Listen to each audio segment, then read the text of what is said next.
Assalamu alaikum wa rahmatullahi wa barakatuh. Welcome to Amazed by the Quran, a series in which I love talking to you guys about what I love or find amazing about the Quran. Today I want to share something with you from Surah Al-Hajj, the 22nd surah of the Quran. And this is about the use of the passive. We're going to see a verb that occurs in the active form, and then we're going to see it in the passive form. Let me say that in plain English then. They called someone a liar. They called Nuh a liar. They called Ibrahim a liar. They called Lut a liar, etc., etc. That's active, because who called them a liar? They did. Their nations did. If you say Musa was called a liar, that's passive. Musa was called a liar. In other words, you're not saying who called him a liar. You follow? So now what you're going to get is وَإِن يُكَذِّبُوكَ, if they're going to call you a liar, the Prophet's told, فَقَدْ كَذَّبَتْ قَبْلَهُمْ قَوْمُ نُوحٍ وَعَادٌ وَثَمُودٌ وَقَوْمُ إِبْرَاهِيمَ وَقَوْمُ لُوطٍ وَأَصْحَابُ مَدْيَنَ. Long list.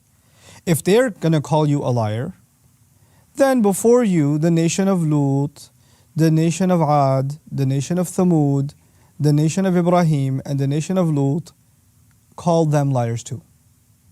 They also considered that a lie. So who's the doer of all of, and by the way, the people of Madian also did the same. So all of them, who's the one calling someone a liar? The nation is. The nation does the act of calling them a liar. And all of a sudden at the end of the ayah, وَكُذِّبَ مُوسَى, and Musa was called a liar. It switches. Their nations called them a liar. Who are them? Nuh, the prophet, Hud, Salih, Ibrahim, Lut, Shu'aib. Long list. Their nations called them a liar, and Musa was called a liar. So it's weird because you're expecting, and his nation called Musa a liar too. Like you want to incriminate the nation.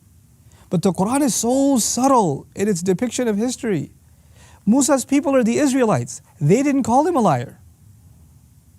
The Pharaoh called him a liar, and the Pharaoh's people called him a liar that are not his people. So he was called a liar, but not by his nation.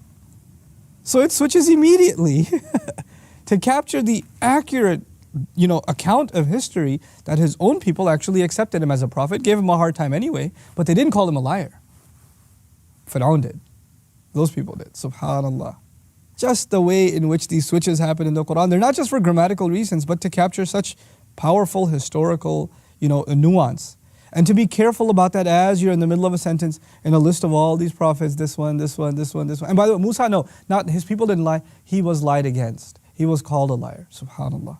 May Allah Azza wa Jal help us appreciate the perfection of the Book of Allah. Barakallahu li wa lakum. Assalamu alaikum wa rahmatullahi wa barakatuh. Assalamu alaikum wa rahmatullah. If you enjoyed this video, please do share it with friends and family. If you want to see more videos from this series, click on the box at the top. If you want to see other videos, click on the box at the bottom. And don't forget to hit the subscribe button. Thanks.